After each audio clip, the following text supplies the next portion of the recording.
അങ്കമാലി മൂക്കന്നൂർ കൂട്ടക്കൊലക്കേസിൽ പ്രതി ബാബുവിന് വധശിക്ഷ. സഹോദരന്റെ മക്കളായ സ്മിതയെ കൊലപ്പെടുത്തിയ കേസിലാണ് വധശിക്ഷ വിധിച്ചത്. മറ്റ് 2 കൊലപാതകങ്ങളിൽ ഇരട്ട ജീവപര്യന്തവും പ്രതി അനുഭവിക്കണം.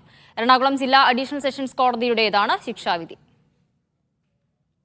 സ്വത്ത് തർക്കത്തിന്റെ പേരിൽ സഹോദരൻ ശിവനെയും സഹോദരന്റെ ഭാര്യ വത്സലയെയും ഇവരുടെ മകൾ സ്മിതയെയുമാണ് ബാബു വെട്ടിക്കൊലപ്പെടുത്തിയത്.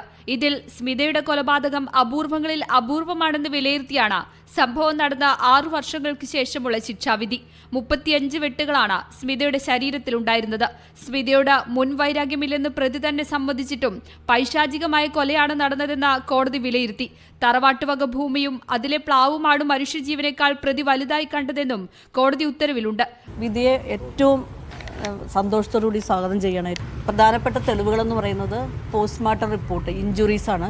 ഇഞ്ചുറീസിൽ എല്ലാവരുടെയും ഇഞ്ചുറി ചോപ്പ് വൂൺസ് എന്ന് പറയുന്ന, അതായത് ഇൻസൈസ്ഡ് വൂൺസ്, വാക്കത്തി കൊണ്ട് സ്കള്ളും നെക്കും പൊളന്നു പോയിട്ടുള്ള മുറിവുകളാണ് 3 പേർക്കും. അതിൽ നിന്ന് തന്നെ നിങ്ങൾക്ക് മനസ്സിലാവും പ്രതിയുടെ ഇൻറ്റൻഷൻ, അതാണ് കൊലപ്പെടുത്തുക എന്നുള്ള ഇൻറ്റൻഷൻ. തീർച്ചയായിട്ടും ഈ തെളിവിലൂടെ, ഡോക്ടറുടെ തെളിവ്, ഒരേ ഡോക്ടർ തന്നെയാണ് 3 പേരെയും പോസ്റ്റ്മോർട്ടം ചെയ്തത്. സഹോദരനായ ശിവനെയും ഭാര്യ വത്സലയെയും കൊലപ്പെടുത്തിയ കേസിലാണ് പ്രതിക്ക് ഇരട്ട ജീവപര്യന്തം.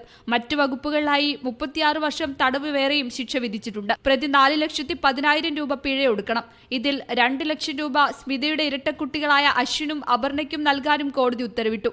ബാബുവിന്റെ ആക്രമണത്തിൽ അപർണയ്ക്കും അശ്വിനും പരിക്കേറ്റിരുന്നു. 2018 ഫെബ്രുവരിയിലാണ് നാടിന് നടുക്കിയ കൊലപാതകങ്ങൾ നടന്നത്.